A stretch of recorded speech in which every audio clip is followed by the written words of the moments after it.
desayuno de derecho, desayuno y tiene que ver con tecnología y con finanzas. Bueno, estamos aquí justo en la esquina de la bolsa, no, la esquina del Rosal, esquina Sorocaima con Venezuela, Bolsa de Valores de Caracas. Y vamos a hablar cosas bien interesantes, que es la historia de la bolsa. Pero antes de eso, me gustaría, Mauricio, que nos dijeras un poco. Tú diriges el Instituto Venezolano de Mercado de Valores, ¿no? De mercado de De capitales. mercado de capitales. Luego quizás podemos entrar un poquito en las diferencias de cada uno de estos términos, pero efectivamente de hace poco más de un año, que ya, bueno, marchando hacia el año y medio, he tenido la dicha y la oportunidad fabulosa de estar en la dirección académica del instituto, que es esencialmente una fundación creada por la propia Bolsa de Valores de Caracas con fines académicos, con fines de difusión y divulgación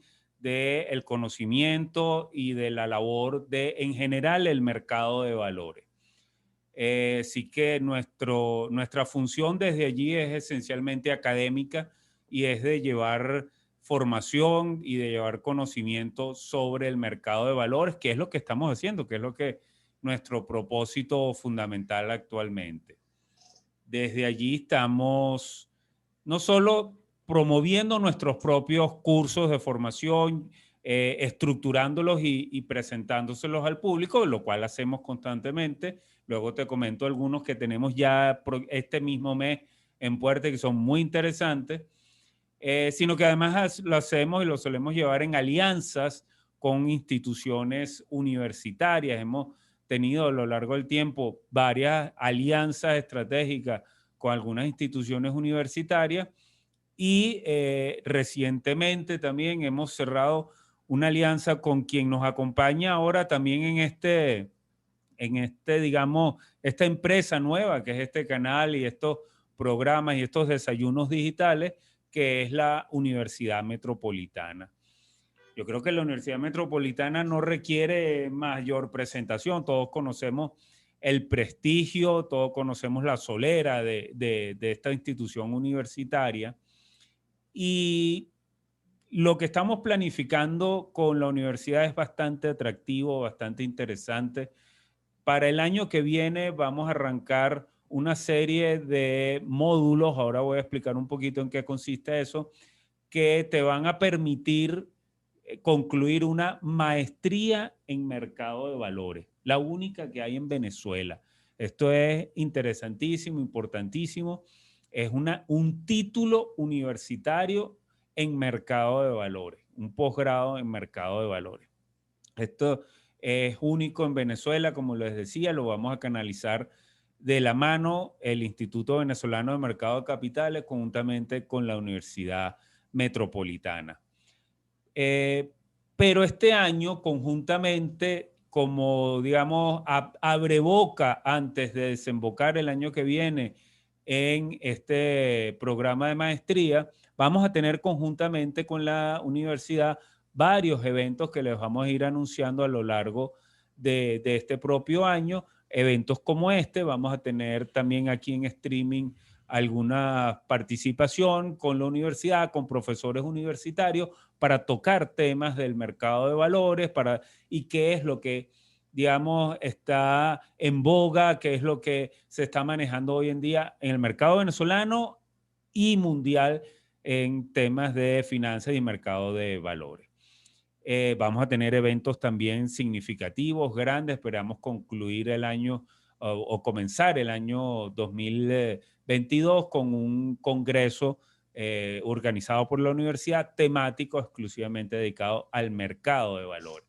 Así que esto es un tema interesante, Roberto, que apunta a algo que conversamos en la edición anterior, que es la formación, que es la educación en temas de finanzas, en temas de mercado de valores, la importancia que tiene esto y en la nueva visión, que es algo que estamos emprendiendo con la universidad, que es una revisión del plan de estudio para adaptarlos a estos tiempos, adaptarlos, bueno, al siglo XXI, a las tecnologías, a lo que está viviendo en los mercados hoy en día. Mira, Mauricio, me gustaría que dirigiéramos esta conversación de la siguiente manera. En el caso mío particular, yo soy abogado. Es decir, mi educación es eminentemente jurídica. Pero por otro lado, vemos que no es mentira que las distintas generaciones, cuando hablan de la generación X, la generación Y, que si los millennials, los Zetas que vienen ahorita, nos han dicho de que las tradicionales profesiones ya no se van a ver igual. Pero uno de los temas que siempre insisten de que a todos los muchachos, a todas las personas, tienen que entrenarse, tienen que adiestrarse, tienen que conocer finanzas.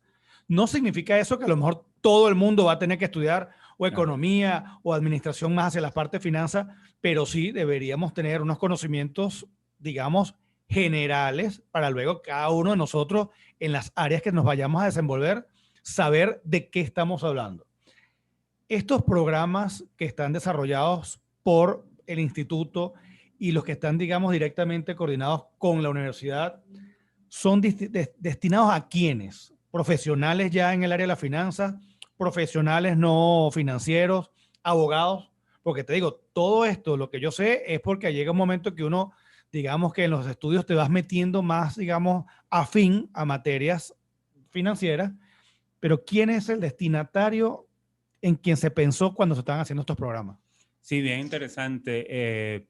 Por cierto, de lo que comentaba sobre la educación y sobre las profesiones del futuro, recuerdo ayer veía una entrevista a un profesor que quizás es otro tema, pero utiliza, por ejemplo, el ajedrez como herramienta educativa, pero él comenzaba diciendo algo interesante, decía, las profesiones del futuro que estudiarán nuestros hijos, nuestros nietos, aún no se han inventado. Y serán profesiones para resolver problemas que aún ni siquiera existen en ámbitos que ni siquiera hoy conocemos. O sea, la educación del futuro ni siquiera podemos visualizarla hoy en día, pero ciertamente tenemos que irnos preparando para ello.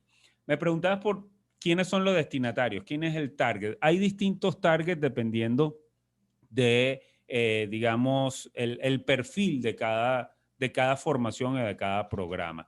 Desde el instituto, fundamentalmente, nuestro target son profesionales, pero profesionales de distintas áreas, de distintos, que desempeñan distintas funciones. Por ejemplo, tenemos cursos que están destinados a profesionales que realizan sus funciones dentro de cada empresa, en la tesorería o en las gerencias de las empresas. Pero también hemos desarrollado cursos, por ejemplo, hace poco tuvimos un curso para profesionales de la comunicación, para periodistas que quieren entender y comunicar mejor lo que está pasando en el mercado de valores y en el mundo de la finanza. Es importantísimo ese trabajo que realizan. Es importantísimo entonces que se formen para comprender, entender y comunicar mejor en estas áreas. Hemos tenido programas de formación para empresarios en distintos ámbitos, por ejemplo, en el ámbito inmobiliario o en el ámbito de la construcción. Hemos diseñado cursos o pequeños cursos o programas para esas áreas o esos gremios en concreto, cómo pueden utilizar el mercado de valores para el desarrollo de su actividad profesional. Con la universidad tenemos dos frentes importantes, el pregrado y el posgrado. Desde el pregrado, en la Escuela de Ciencias Administrativas, existe una materia que es de mercado de valores, en la especialización de finanzas, en la mención de finanzas. Y ahí, bueno, desarrollamos conjuntamente con profesores que son profesionales que se desempeñan en la propia bolsa de valores, pues se enseña la materia de mercado de valores y con ellos vamos a desarrollar algunos eventos también muy interesantes. Y luego, como te decía, tenemos el programa de posgrado en el cual, para explicarte lo que te hablaba de esos pequeños módulos, usted va a poder ir y desarrollar una maestría, pero poco a poco, paso a paso, a través de, me disculpan la metáfora, pero es como armar un Lego, donde tú vas armando tu posgrado taco a taco, pieza a pieza, haciendo pequeños diplomados que te permiten afrontar unas metas a corto plazo sin comprometer tampoco grandemente tu presupuesto y poco a poco esos diplomados van armando toda la carga curricular de una maestría, luego de lo cual lo que te necesitarías es presentar tu trabajo de grado de maestría para obtener tu título universitario. Eso me pone a mí a pensar algo que siempre ha estado dando vuelta en mi cabeza, que a veces uno estudia muchas cosas que parecieran de relleno y no sabes cómo utilizarlas en tu día a día, ¿no? Entonces, cuando tú tienes ese Lego, tú vas diciendo, mira, yo trabajo en la bolsa o no, yo trabajo en una empresa que es del sector público, del sector privado o internacional. Entonces, tú vas viendo cómo las necesidades de tu vida profesional van requiriendo algunos conocimientos específicos y lo vas metiendo. Así es, y ojo, tú decías algo muy importante, esto nos va llevando cada vez más a entender la necesidad de comprender las finanzas para el día a día. A mí me llama la atención, yo creo que sería de reflexionar, por ejemplo, la reforma de educación que se realizaron hace poco en Japón, donde prácticamente el pensum educativo de los colegios se ha reducido a 4 o 5 materias nada más que los niños, los jóvenes van a ver a lo largo de todo su periodo escolar. Una de ellas es las matemáticas aplicadas a la finanza. Eso es lo que tú vas a ver desde que empiezas chiquitico en preescolar, con unas nociones muy elementales hasta que sales graduado de bachiller. Esa es la materia. No necesitas como herramienta comprender todo el álgebra, todas las matemáticas, sino que son muy prácticos los japoneses, aplicados a las finanzas. ¿Por qué? Bueno, es una pregunta interesante. Los japoneses creo que están viendo algo allí. Habría que preguntarse por qué lo están diseñando de esa manera. Creo que no es gratuito, ¿no? Y sí es muy importante. Y es que en realidad el desarrollo, el crecimiento económico está muy ligado a los mercados financieros. Y creo que nuestro invitado de hoy quizás nos puede aclarar un poco todo eso de las funciones que cumple el sector financiero en la economía y en el crecimiento económico de los países. Yo creo que como visión de Estado tenemos que tener presente eso y de ahí el enfoque educativo que se dé, ¿no? Bueno, y date cuenta que mejor oportunidad para presentar a nuestro invitado es esa, porque nos va a traer Gustavo Pulido, que es el presidente de la Bolsa de Valores de Caracas, una visión de cuál es la importancia de las bolsas en general y, por supuesto, ya entrando en el tema específico de nuestra realidad venezolana, en el caso de Venezuela, importancia, más aún, lo que es la evolución histórica y cómo las sociedades sin las bolsas no hubiésemos podido avanzar. Las bolsas se conocen desde principios del siglo XVII, pero ¿quién mejor que Gustavo Pulido para que nos explique un poco de la importancia de las bolsas y su evolución histórica? Hola, Gustavo, ¿cómo estás? Buenos días. Buenos días, bienvenido. Muy buenos días, Roberto. Buenos días, Mauricio. Bueno, un saludo para ustedes, para todos los oyentes. Evidentemente que vamos a hablar un poco sobre la historia primero de las bolsas en el mundo. Después hablaremos un poquito más sobre el tema local, lo que ha sido la Bolsa de Valores de Caracas desde su fundación hasta estos días. El comercio siempre ha existido. Cuando Mauricio estaba hablando sobre que las profesiones del futuro aún no existen, yo le diré que todas las profesiones que tengan que ver con el comercio y con la finanza existirán. Porque el comercio existe desde el primer día en que la humanidad se intercambió algún tipo de material, algún tipo de animal, porque tú podías hacer un trueque de una cabra por una mula. Ese es el comercio. El primer día que ese trueque dejó de ser físico y se hizo a través de un papel o a través de la palabra, se crea un título de valor. Entonces, evidentemente que los valores existen mucho antes de que existieran las bolsas.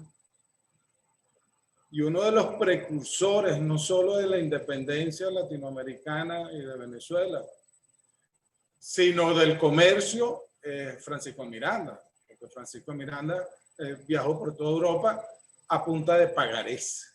Él entregaba unos vales, esos vales podían circular entre varias manos, se endosaban, y con eso se podía viajar, porque eso era una palabra de confianza. Y entonces recuerdo yo cuando estudiaba para corredor, que uno decía que la palabra del corredor es una palabra de confianza. La palabra del corredor era sagrada.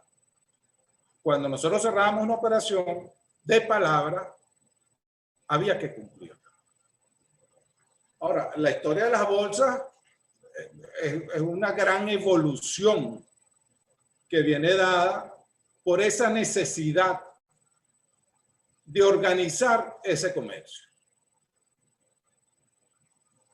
En las grandes ciudades italianas, como Venecia, Pisa, Florencia, Génova, y luego en las del Mar Báltico, donde nació el capitalismo moderno, se impulsó el desarrollo del comercio fluvial y marítimo, estimulando la circulación de riqueza. Y eso es otra cosa que hacen las bolsas, que es la generación de riqueza. Esto es debido a las grandes necesidades de financiamiento, porque se emprendían grandes viajes a todo lo que era el sureste asiático y se necesitaba financiar esos viajes. No es como el viaje de Colón, que la reina tuvo que vender sus joyas para poder financiar. Ya en estas ciudades italianas, que es también donde nace la banca moderna, ya financiaban sus viajes a través de papeles. El concepto de bolsa realmente nace en Brujas, en Holanda, en los Países Bajos, en el siglo XVI, en un edificio propiedad de la familia noble Van der Gorst, donde se realizaban importantes transacciones económicas. En la fachada reposaban 3 monederos de piel en forma de bolsa, a modo de escudo de arma. Con el tiempo, también debido al apellido Pors, la gente empezó a conocer ese lugar como bolsa. No fue hasta 1602 cuando se constituyó la primera bolsa de valores, considerada hoy día como la más antigua del mundo, que es la bolsa de Ámsterdam. Siempre en los Países Bajos, lo que es Holanda, han tenido una flota sumamente prolífera y se han adentrado en los mares. Todos esos viajes necesitan mucho financiamiento, necesitan dinero, esos emprendimientos, y todo se hacía a través de la bolsa, ya después de 1602.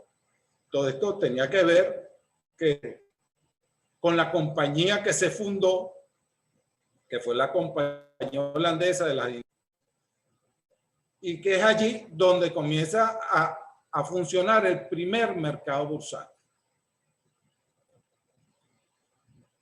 También tenemos que ver que aparece la primera burbuja, que lo llamamos la burbuja tulipanes.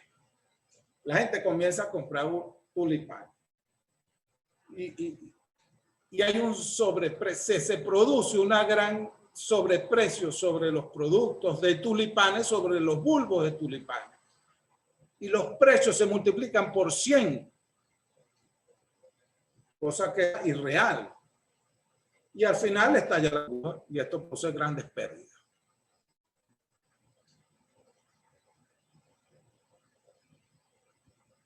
Ahora, eso tomó alrededor de 4 o 5 años que volviera a la regularidad.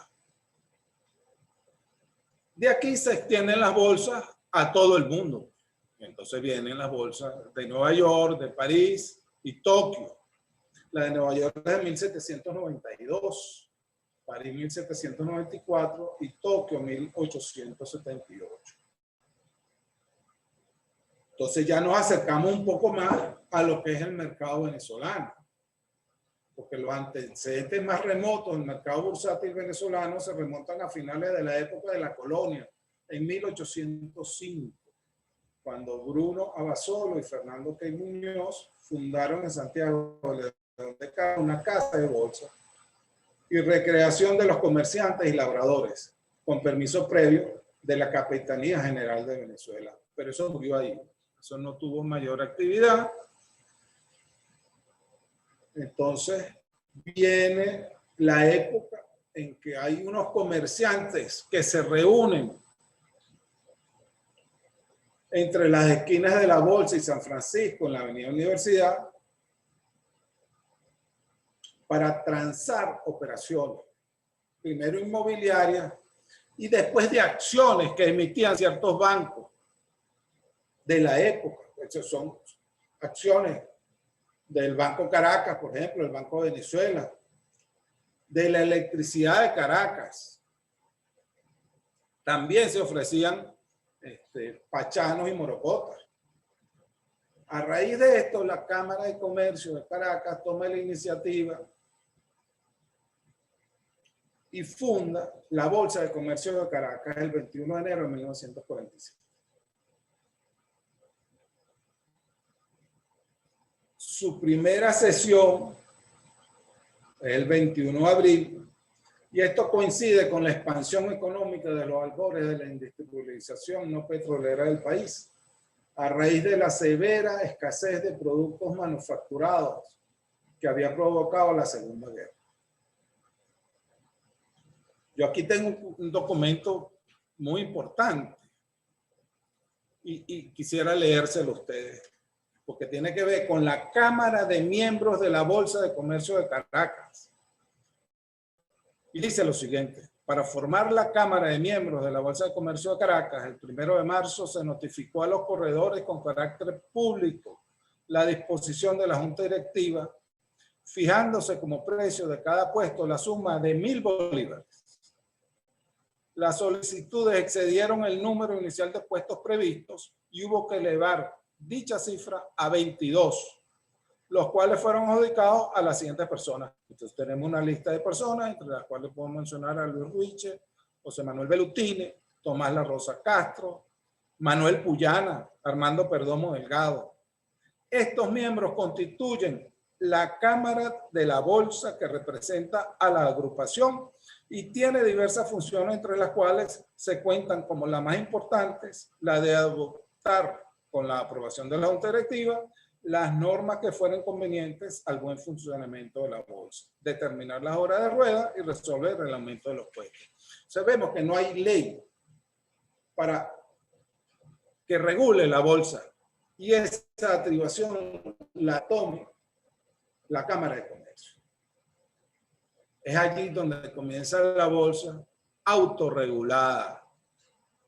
Y esa es una de las características más importantes que nosotros tenemos que tomar en cuenta para las bolsas de valores, que las bolsas de valores se autorregulan, que su junta directiva, que supuestamente debe ser muy conocedora del mercado, tiene criterio y ese criterio debe prevalecer por sobre ciertas normativas. Es importante también acotar que en la década de los 40 aparece el Banco Central de Venezuela y la iniciación de los estudios económicos en la Universidad Central. En los primeros años la bolsa cumple un papel muy discreto debido a un contexto de una economía sumamente estatizada y dirigida. Las principales fuentes de recursos financieros a mediano y largo plazo, el financiamiento, las proporciones del Estado. Bueno, eso realmente no ha cambiado mucho, porque nosotros tenemos 60, 70 años donde el Estado es el mayor proveedor de financiamiento y de recursos para la empresa privada. En los últimos años vemos que esto ha cambiado y yo espero que cambie definitivamente.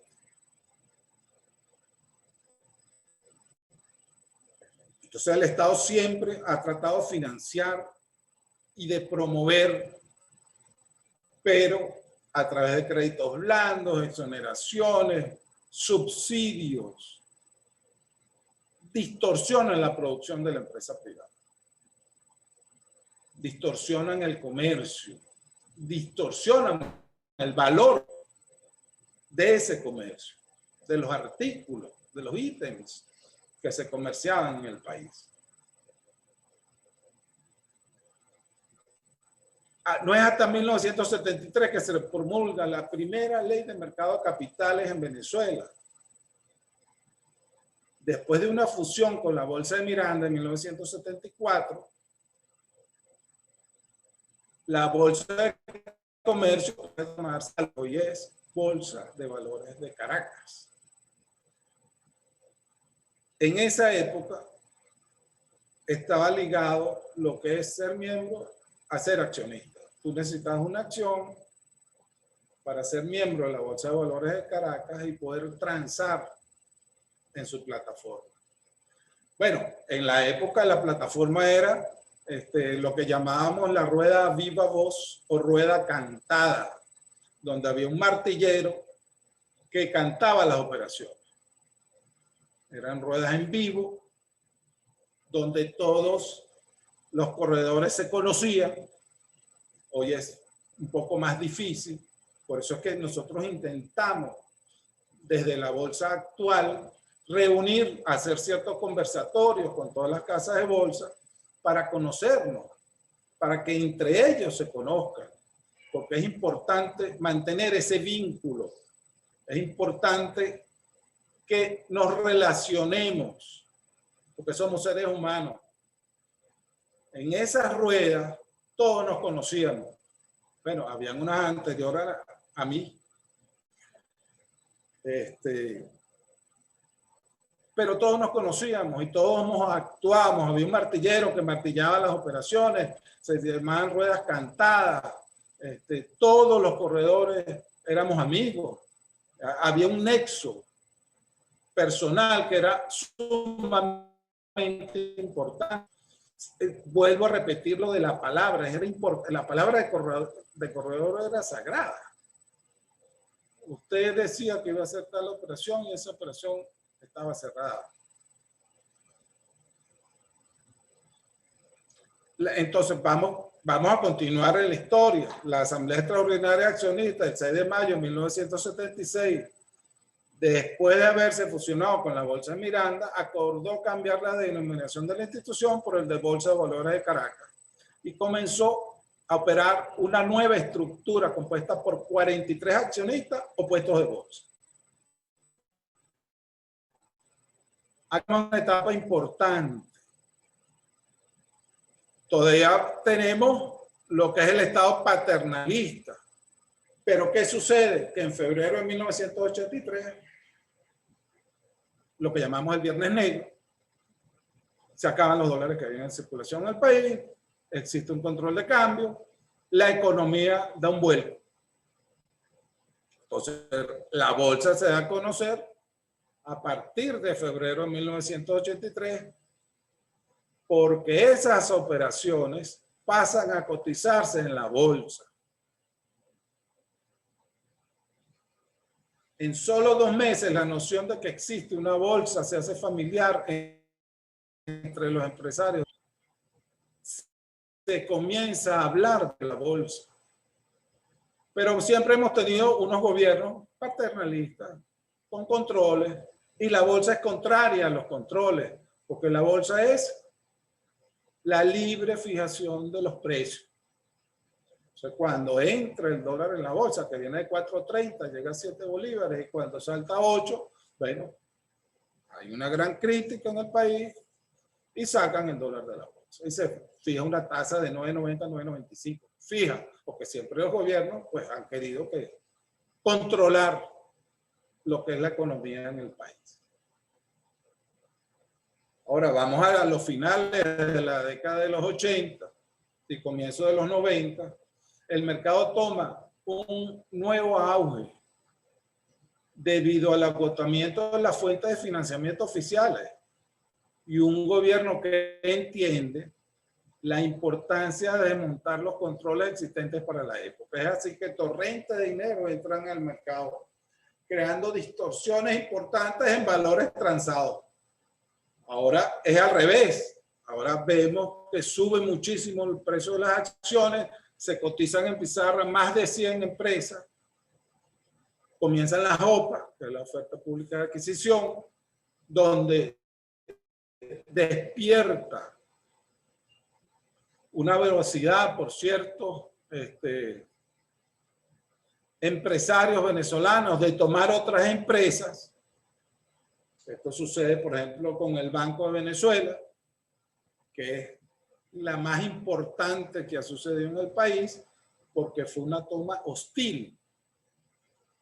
En esa época, a través de la bolsa, se comienzan a cotizar, ya se cotizaban las acciones del Banco de Venezuela, pero hay un grupo que quiere tomar el control. Y lo quiere tomar, decimos hostil, porque llega a la bolsa, la acción valía 170 bolívares, y empieza a comprar esas acciones. Y hay otro grupo que también pretende tener el control del banco. Bueno, entonces de 170 bolívares que costaba la acción, pasa a costar 3.000 bolívares. Esto es lo que llamamos una toma hostil. Y uno de los dos grupos al final se quedó con el Banco de Venezuela.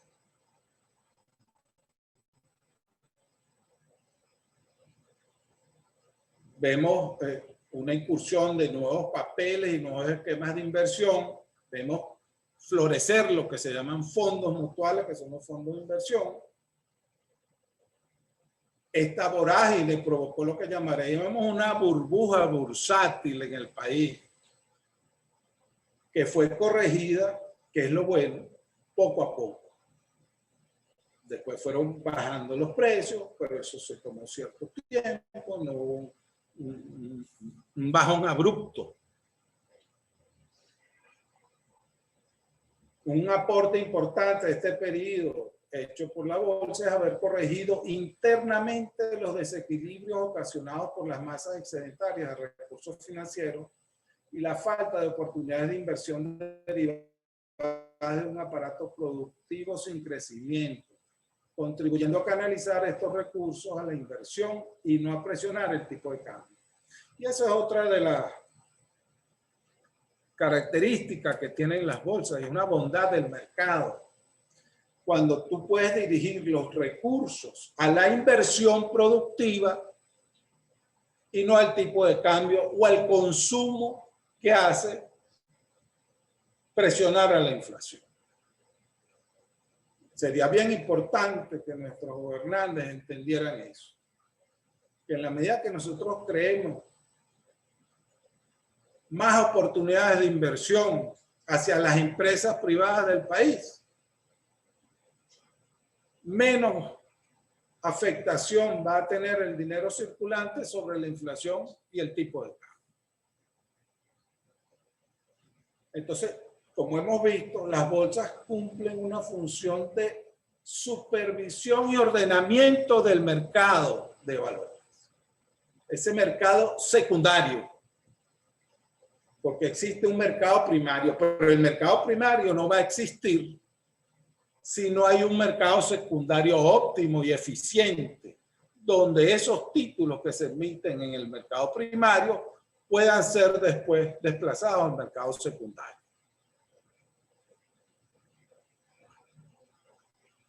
Vemos que esta bolsa, y estoy hablando de la Bolsa de Valores de Caracas, es única de su tipo en Venezuela. En los últimos, y vamos a hablar ya pues de los últimos años, ha tenido pues una importancia en el desarrollo como centro de intermediación que utiliza la tecnología avanzada en sus sistemas informáticos de operaciones. Nosotros utilizamos lo que se llama el sistema CIBE, que es un sistema español, que es un sistema de primer mundo. A mí me llegan comentarios de que hay nuevas tecnologías, que nosotros tenemos que adaptarnos a las nuevas tecnologías, y lo hacemos. Nosotros estamos estudiando lo que es el blockchain, pero el blockchain es algo para llevar información, contratos inteligentes. No es una plataforma transaccional. Nosotros hoy somos miembros de la FIAP, que es la Federación Iberoamericana de Bolsas. Eso es un reconocimiento a la Bolsa de Valores de Caracas. Hemos formado parte de su junta directiva.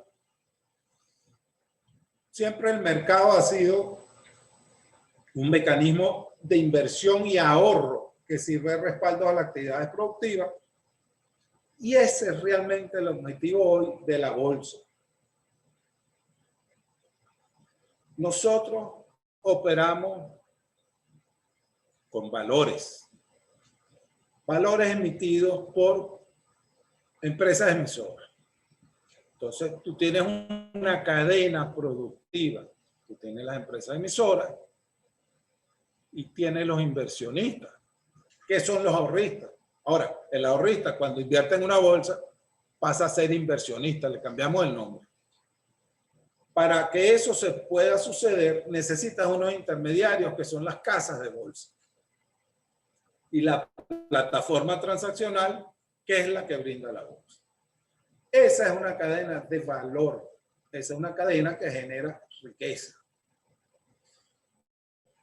Y lo importante de la bolsa, además de todo lo que he dicho, es que democratiza el capital.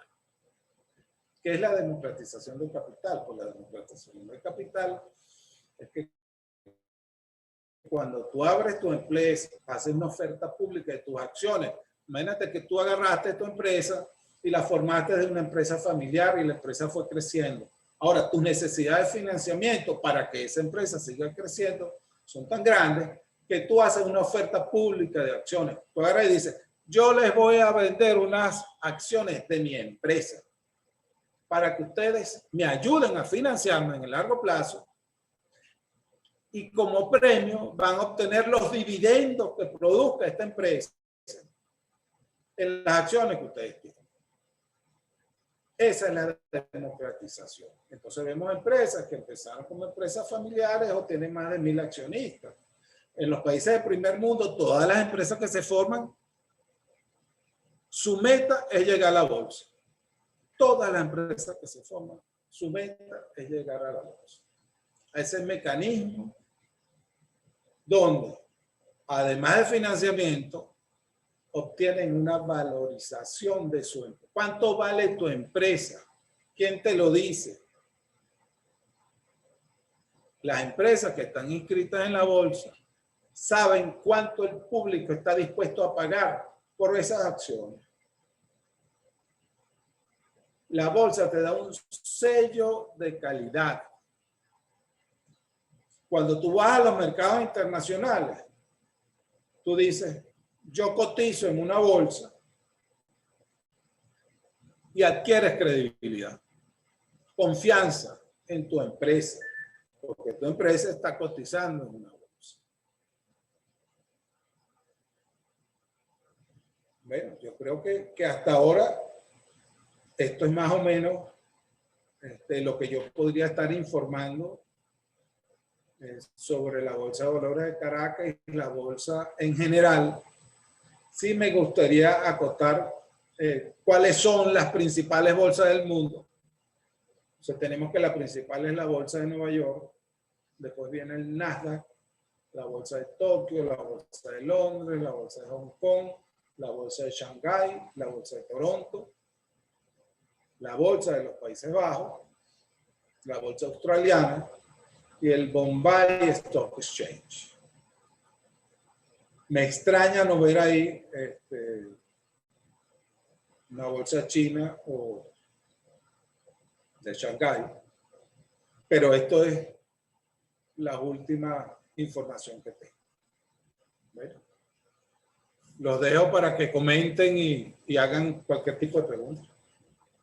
Gracias, muchas gracias, Gustavo. Bien interesante. Fíjate que aquí yo creo que podemos sacar unos cuantos puntos de reflexión, creo, Roberto. Bueno, primero para aclarar también algunas dudas que se nos han estado enviando.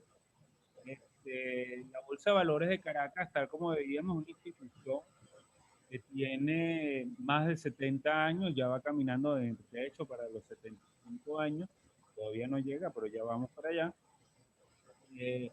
Pero recordemos que estamos hablando quizás aquí de un público masivo, ¿no? Y sería bueno aclararle a este público qué es la Bolsa de Valores en definitiva, cuál es su naturaleza. Para ponerlo claro y sencillo, la Bolsa de Valores de Caracas es una compañía anónima, una sociedad de comercio.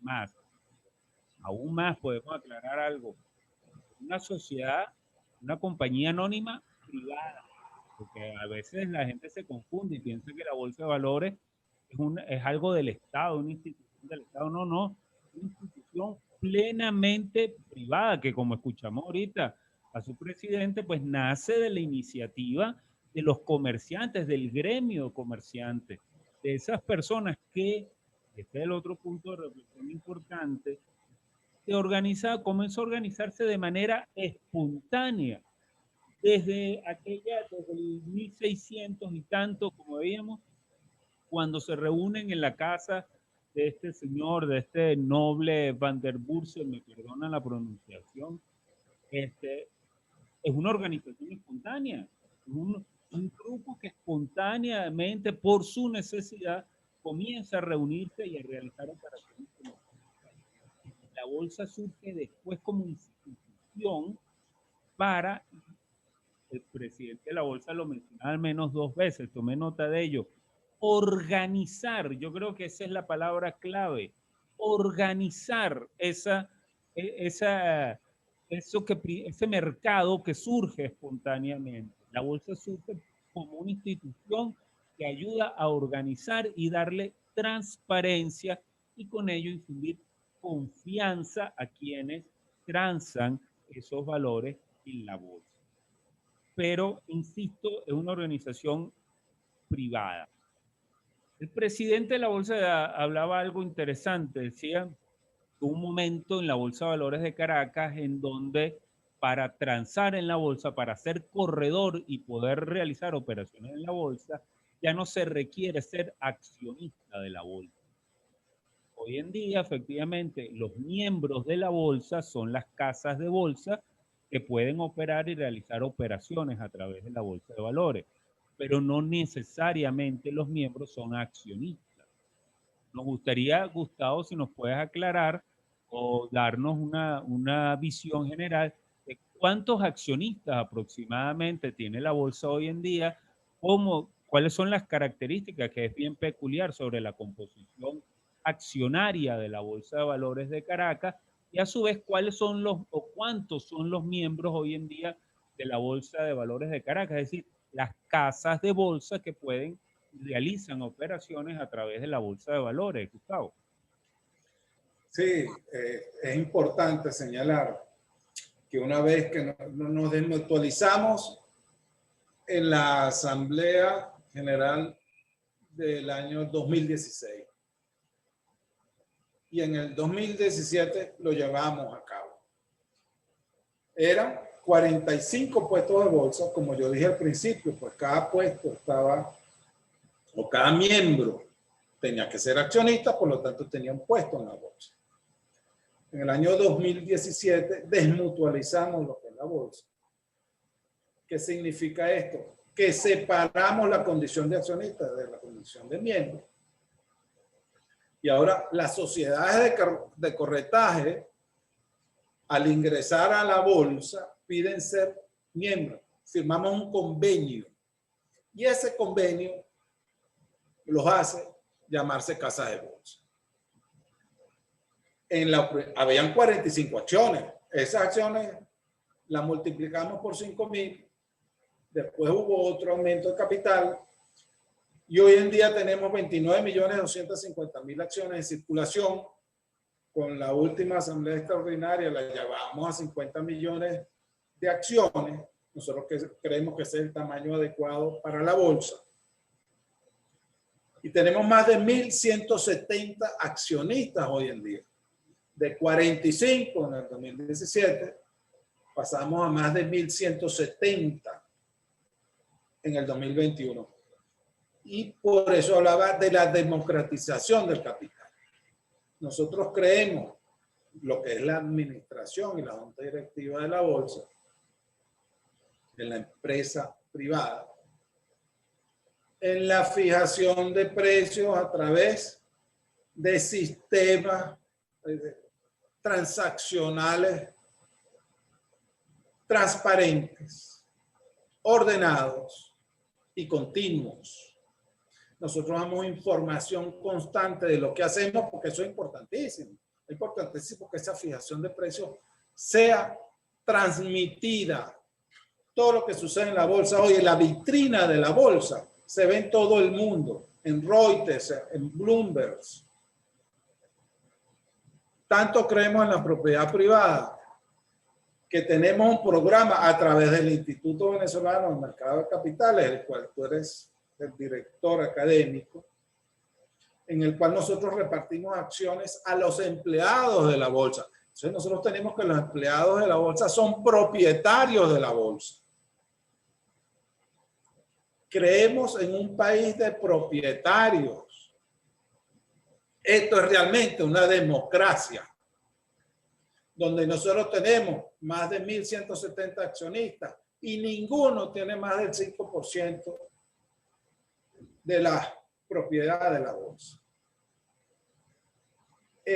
Los accionistas de la bolsa están atomizados. Cada vez que nosotros hacemos una asamblea es algo titánico, es un trabajo titánico que nos corresponde, porque tenemos que reunir a toda esa masa de accionistas y ahora de manera virtual para poder tener los quórum necesarios. Eso es lo que es la bolsa hoy. Una democracia interna, una democracia con respecto a la transacción bursátil, porque también se democratizó lo que llamamos la intermediación bursátil. Cualquier sociedad de corretaje puede pertenecer a la bolsa, simplemente pide firmar el convenio y cumplir con los requisitos que se exigen para tal fin. Habría que añadir que la bolsa es de todas las empresas que cotizan en la Bolsa de Valores de Caracas, la propia Bolsa de Valores de Caracas es la única que tiene el 100% de su capital, de sus acciones, en la propia Bolsa de Valores de Caracas. Es decir, no hay ningún grupo que se reserve una parte o una porción del capital. El 100% de las acciones de la bolsa están en el mercado, están en la Bolsa de Valores de Caracas. Sí, eso es importante lo que me estás diciendo, porque ¿qué es lo que pasa? Nosotros no tenemos un agente de traspaso. Y cobra importancia lo que es la Caja Venezolana de Valores, que es nuestra aliada, donde la bolsa tiene una participación importante, es el accionista minoritario mayoritario.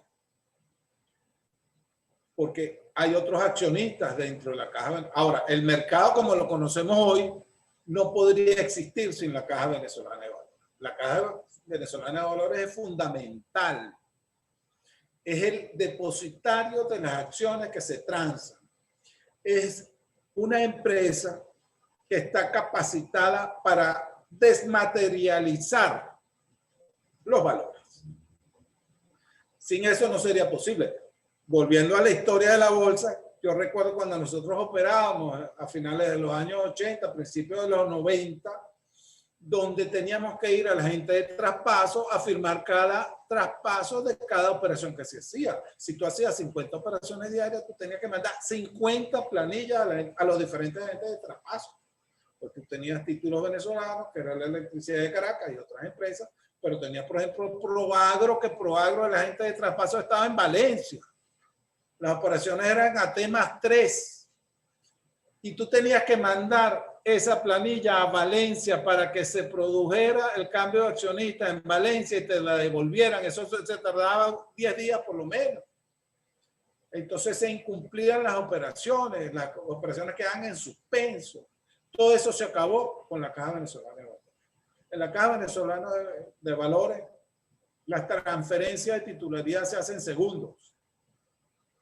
Acabó con las largas colas. Yo me acuerdo que en la bolsa habían 40 personas para la liquidación de operación. Hoy hay una que puede trabajar mediodía. Esa es la tecnología que hemos venido adquiriendo en la bolsa, que hemos estado avanzando.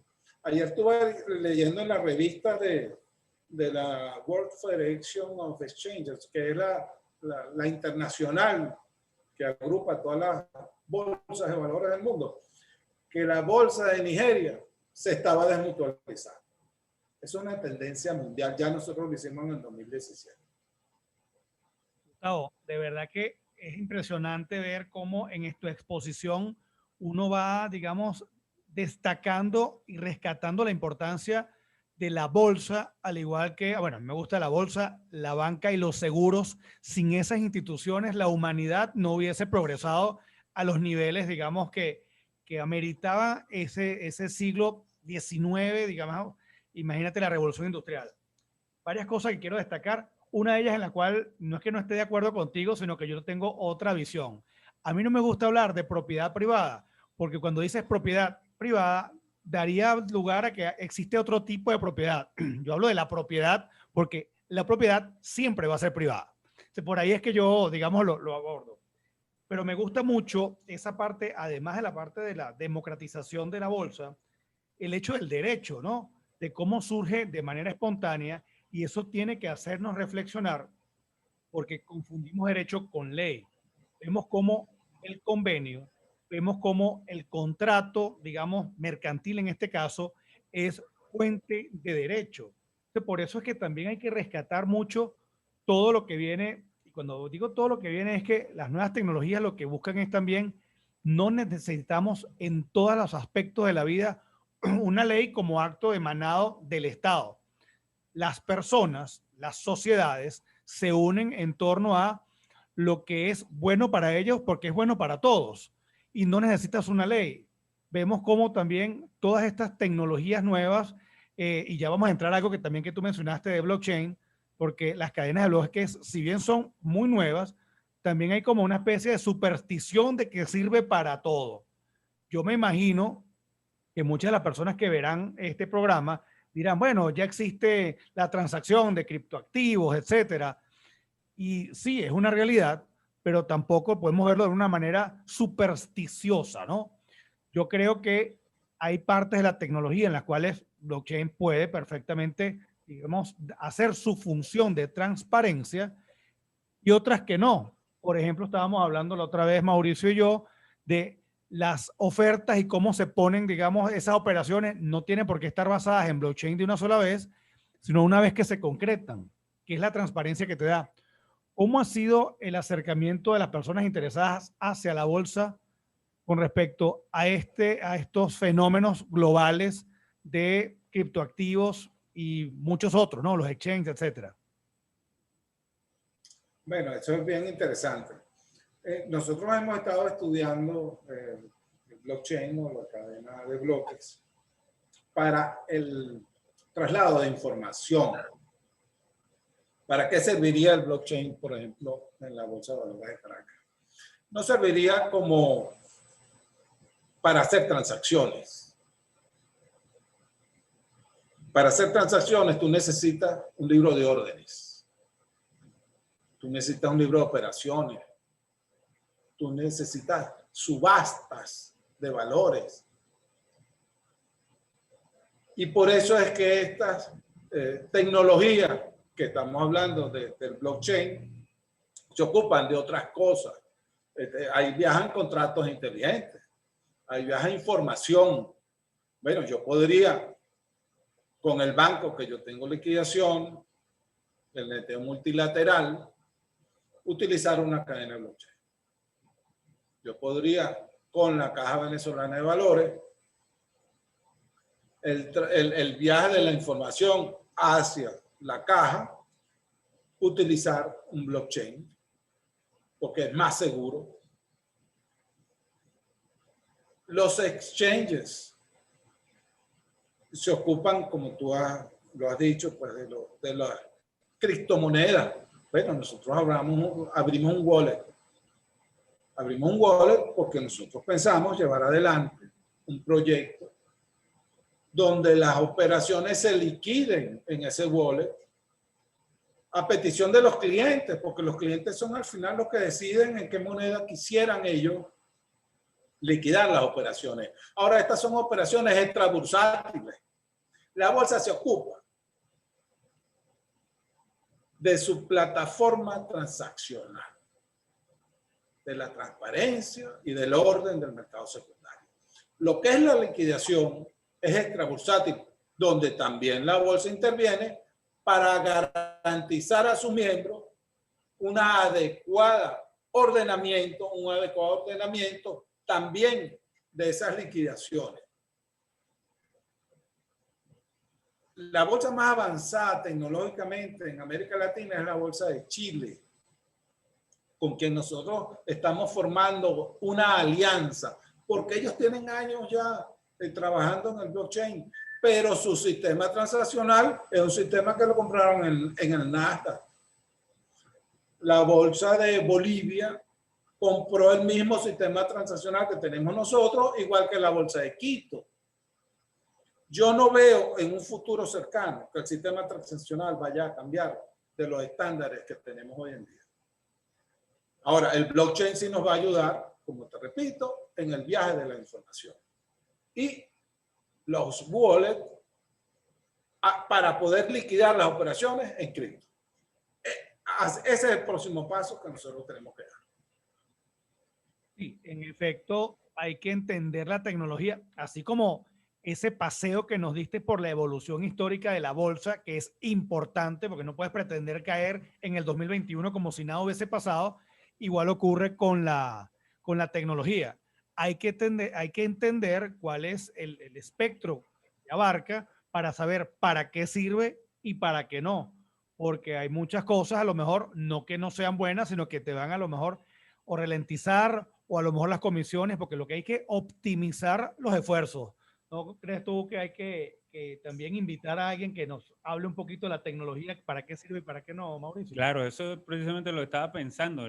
Todo esto habrá que aclararlo, que estamos hablando de blockchain, quizás alguien en nuestro público, bueno, pero ¿qué es eso? ¿De qué están hablando? ¿Cómo funciona eso? Necesitaremos realizar un encuentro para hablar un poco, que nos expliquen bien la tecnología.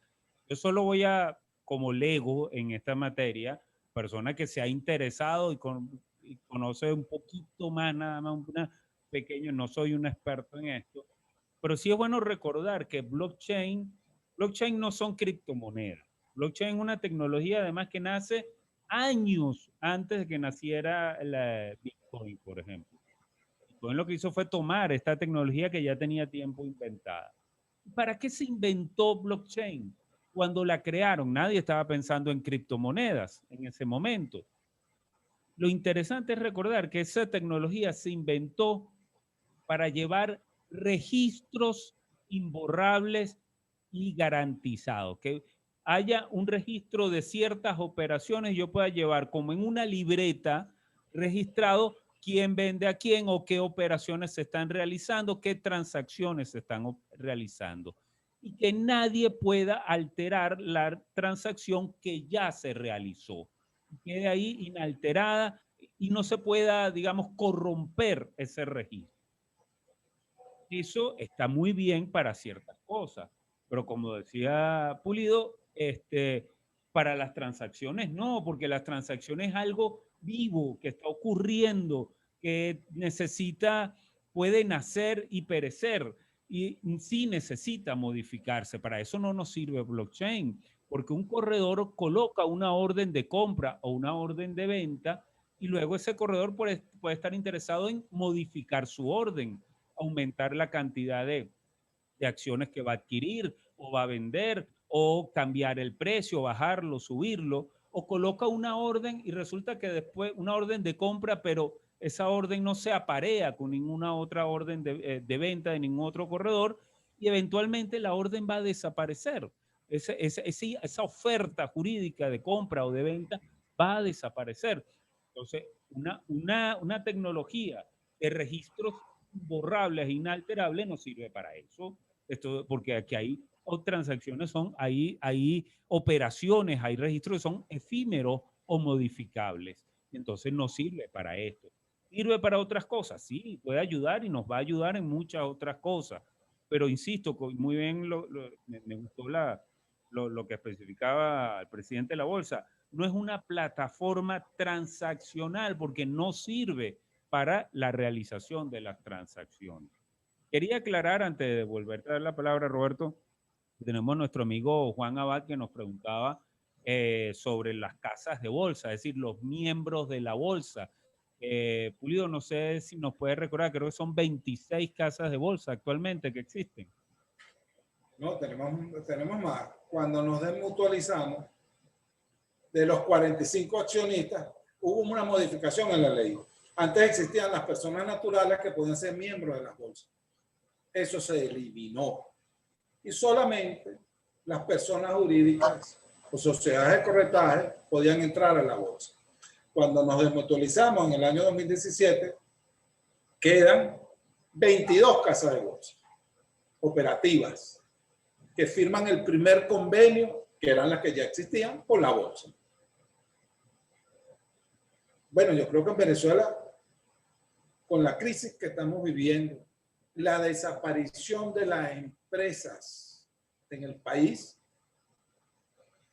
la Bolsa de Valores de Caracas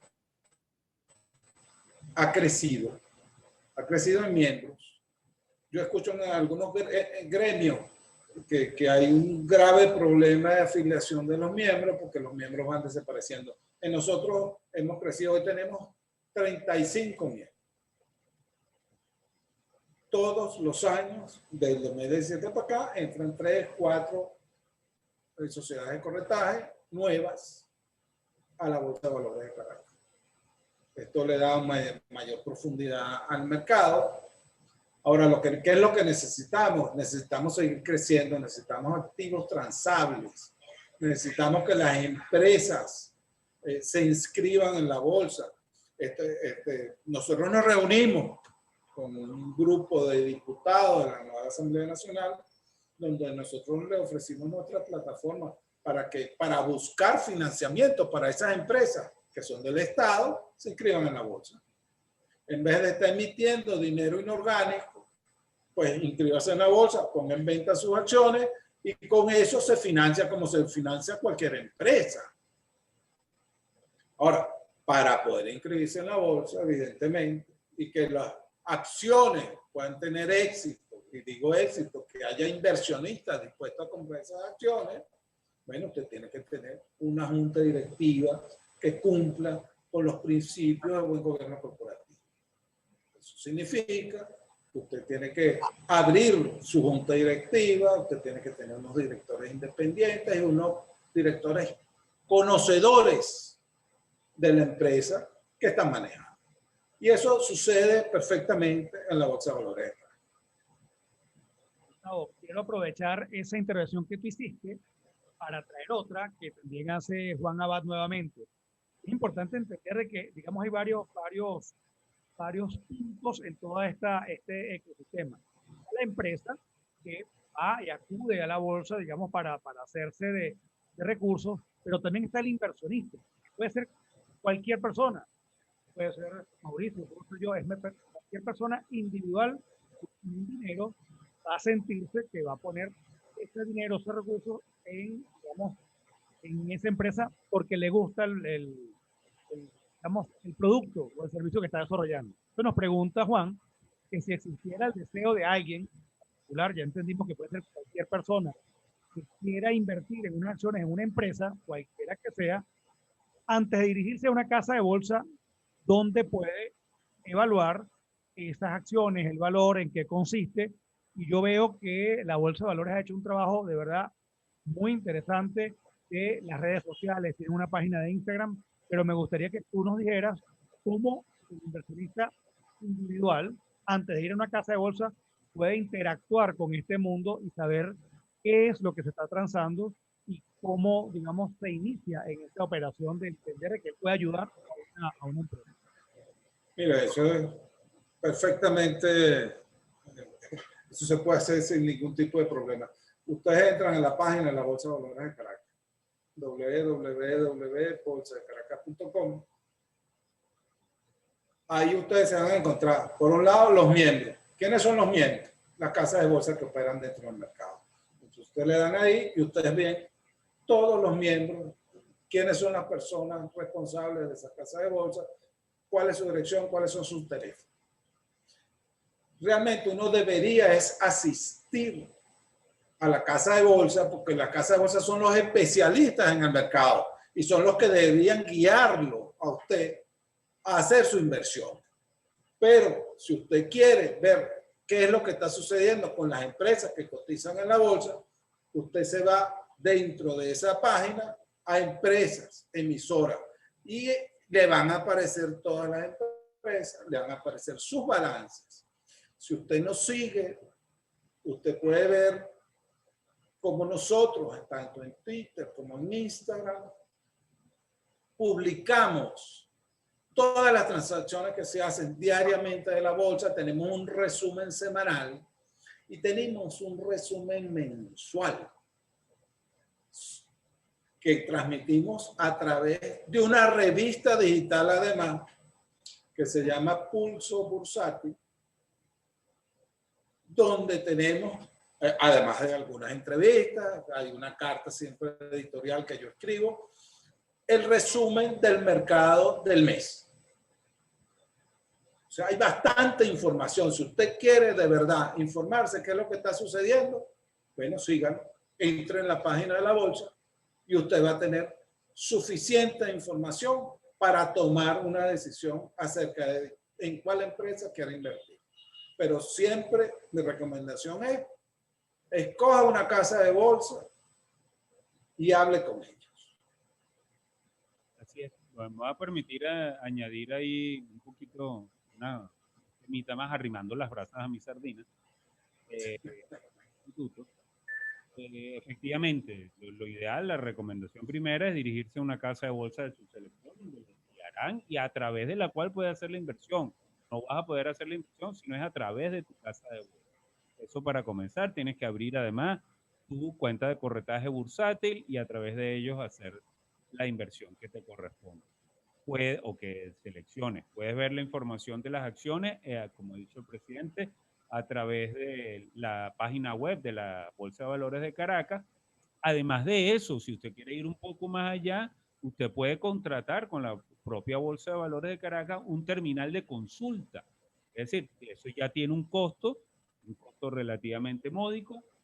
Usted puede tener todos los días en su computadora pues, la pizarra de cotizaciones en tiempo real de la Bolsa de Valores de Caracas y usted va a ver, pues, puede examinar los precios, puede examinar la profundidad del mercado, ver cuáles son las cotizaciones de cada día y las operaciones que se están realizando. Si usted quiere aún más información. Pero si usted quiere incluso ir más allá, tenemos formación a través del instituto y eso es una cosa que le quería mencionar. Si usted quiere examinar, entender, analizar una empresa, pues usted tiene que irse, y esto es algo que también tiene que hacer la empresa que acude a la bolsa, usted tiene que examinar los estados financieros de esa empresa. Para eso tendremos este mes, ya está anunciado a la penúltima semana de este mes, comenzamos un curso de análisis fundamental, donde esto es una herramienta digamos, técnica, donde usted va a aprender mecanismos para el análisis de los estados financieros y del desempeño de la empresa. Esto es importante, es útil para muchos aspectos, es útil para las empresas que van a emitir, que van a acudir al mercado, pero es útil también para el inversionista. Es decir, y las herramientas que va a usted aprender en análisis fundamental las puede emplear en el mercado local venezolano o en cualquier mercado. Es una herramienta de análisis financiero bien interesante, bien importante, que vamos a tener dentro de poco, este mismo mes, con el profesor Daniel Lajud, impartiendo un curso de análisis fundamental. Seguido a ese curso, vamos a poner en práctica ese análisis fundamental a través de otro curso, que es valoración de empresas. Como decía Pulido, la Bolsa de Valores ofrece a las empresas que están cotizando en bolsa una información clara de el valor de la empresa, el valor de la compañía. Pero ¿y qué tal la empresa que va a salir a bolsa? ¿Cuál es el valor cuál es el precio de su acción? O cuando usted quiere realizar, esto es útil también para los abogados, para muchos otros profesionales, cualquier otra transacción de compra o venta de las acciones de una compañía, ¿cómo valoramos esa empresa? Existen muchos métodos matemáticos, financieros para la valoración de la empresa. Y ahí vamos a tener a final de este mes, la última semana de este mes, otro curso que va de la mano del análisis fundamental, que es el curso de valoración de empresas, ¿sí? También estamos ofreciendo herramientas que pueden ayudar mucho al inversionista en toda esta, que se quiera adentrar y quiere participar en el mercado de valores. Mauricio, nos ocurrió lo que temíamos. El tiempo se pasa y si es por nosotros estamos aquí. Yo lo que sé es que Gustavo no va a ser la primera de las oportunidades que va a estar aquí. No, no, no. Porque sus conocimientos y vivencias mucho apoyan y ayudan a entender este fenómeno. Cuando digo este fenómeno es que, si bien no es reciente, tiene que estar más dinamizado con todas estas tecnologías que va a venir. Nos saluda Ramsis Gazawi, también un gran amigo. Ramsey. Y ya para concluir, antes de despedirnos de Gustavo, me gustaría que adelantar un poco de cuáles van a ser las próximas conversaciones que vamos a tener. ¿De quién te gustaría que invitáramos? Bueno, hemos estado hablando, fíjate, el día de hoy, nos lo han planteado también aquí en el chat, del inversionista.